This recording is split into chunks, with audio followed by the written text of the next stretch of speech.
அனைவருக்கும் எனது பணிவான வணக்கம். இவ்வினிய வேளையில் கல்வி எனும் ஈடனேற்ற ஒரு அருமையான தலைப்பில் உங்கள் முன் உரையாற்ற வந்துள்ளேன்.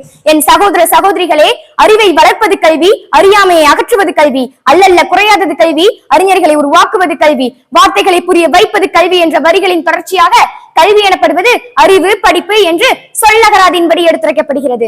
கேடில் விழிச்செல்வம் கல்வி ஒருவருக்கு மாடல்ல மற்றவை என்கிறார் நம் பொய்யாமொழி புலவர் திருவள்ளுவர். இப்புவியில் மாணவர்களுக்கு கல்விதான் சிறந்த செல்வம், ஏனைய செல்வங்கள் இதற்கு இணையாக மாட்டாது என்பது இக்குறளின் பொருளாகும். மனித வாழ்க்கையில் உயர்வான எண்ணங்களும் உன்னதமான குணங்களும் நம்முன் தோன்ற வேண்டுமாயின் கல்வி என்பது அவசியம்.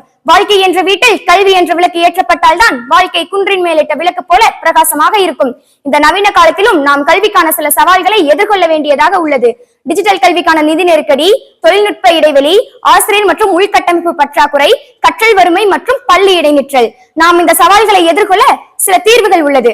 அனைவருக்கும் கல்வி உரிமை சட்டம் மூலம் கல்வி கிடைப்பதை உறுதி செய்தல், தகுதியுள்ள பட்டதாரி ஆசிரியர்களுக்கு வேலை வாய்ப்பளித்தல் போன்றவை மூலம் நாம் கல்விக்கான தீர்வுகளை காண முடியும்.